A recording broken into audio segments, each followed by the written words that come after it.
Les deux consolés. Voltaire.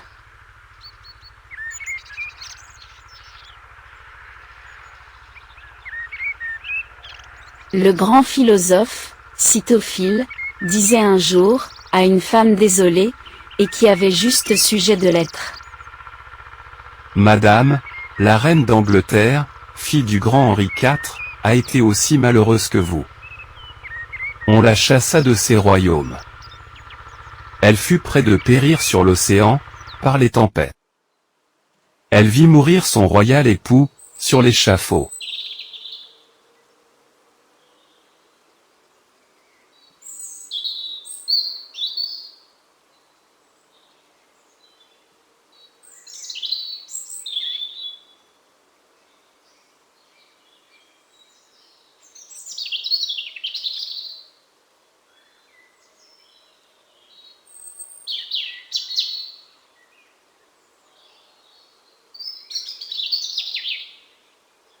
J'en suis fâchée pour elle, dit la dame, et elle se mit à pleurer ses propres infortunes. Mais, souvenez-vous, de Marie Stuart. Elle aimait fort honnêtement, un brave musicien, qui avait une très belle basse-taille. Son mari tua son musicien, à ses yeux.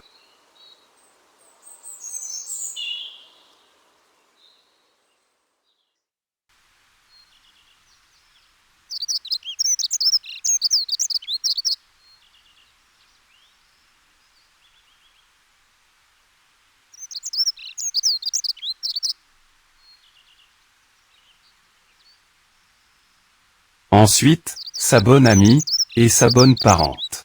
La reine Élisabeth, qui se disait pucelle, lui fit couper le cou sur un échafaud tendu de noir, après l'avoir tenu en prison 18 années.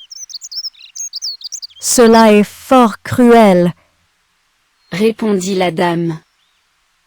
Et elle se replongea dans sa mélancolie.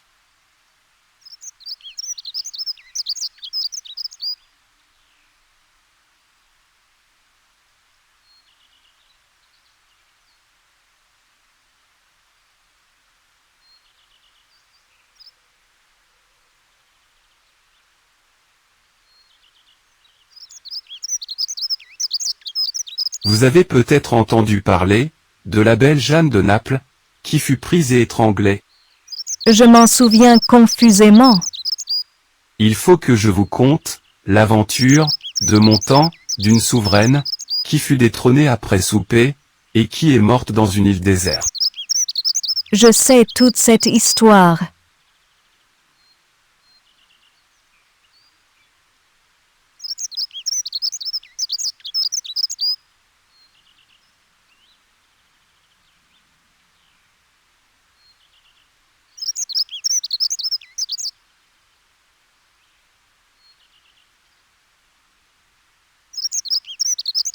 Eh bien donc.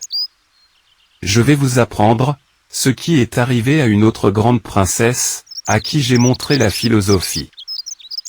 Elle avait un amant, comme en ont toutes les grandes, et belles princesses. Son père entra dans sa chambre, et surprit l'amant, qui avait le visage tout en feu, et l'œil étincelant, comme une escarboucle.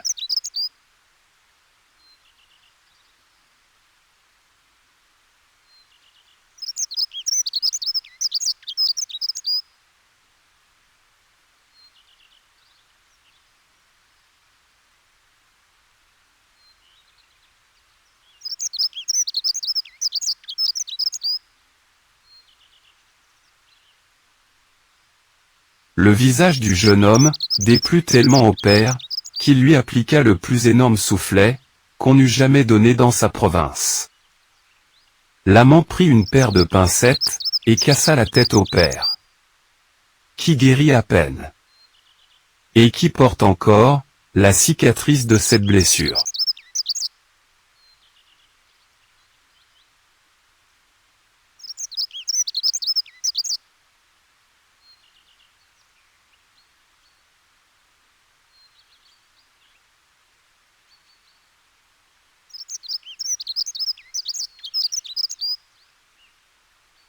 L'amante, éperdue, sauta par la fenêtre, et se démit le pied. De manière qu'aujourd'hui elle boite visiblement. Quoique d'ailleurs, elle ait la taille admirable. L'amant fut condamné à mort, pour avoir cassé la tête à un très grand prince.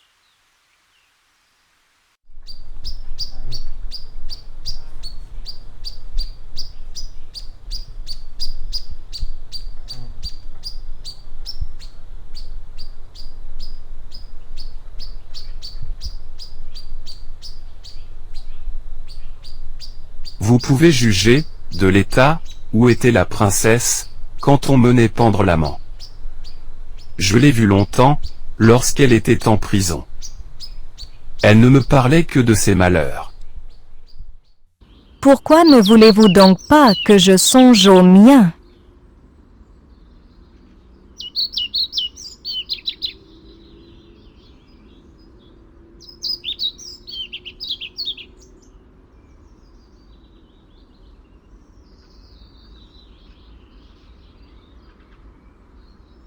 C'est parce qu'il n'y faut pas songer. Et que, tant de grandes dames ayant été si infortunées, il vous sied mal, de vous désespérer. Songez à Hécube, songez à Niobé. Si j'avais vécu de leur temps, ou de celui de tant de belles princesses, et si pour les consoler, vous leur aviez conté mes malheurs, pensez-vous qu'elles vous eussent écouté?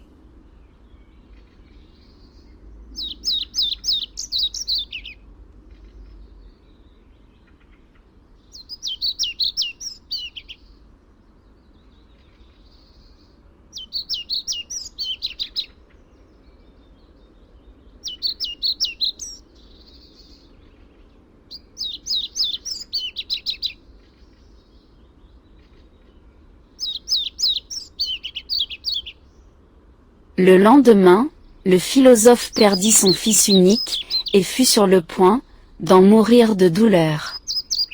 La dame fit dresser une liste de tous les rois qui avaient perdu leurs enfants, et la porta au philosophe. Il la lut, la trouva fort exacte, et n'en pleura pas moins.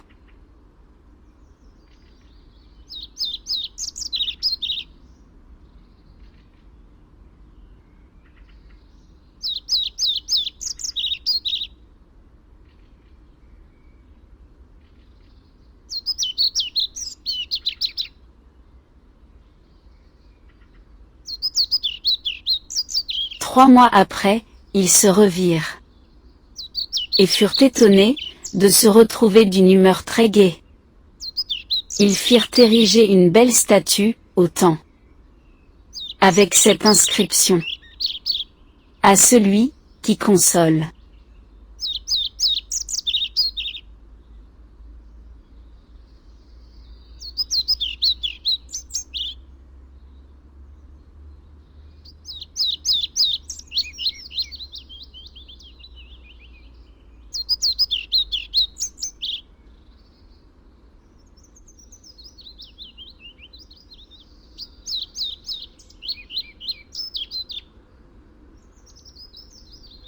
Svart, vit, flug, slottsskogen.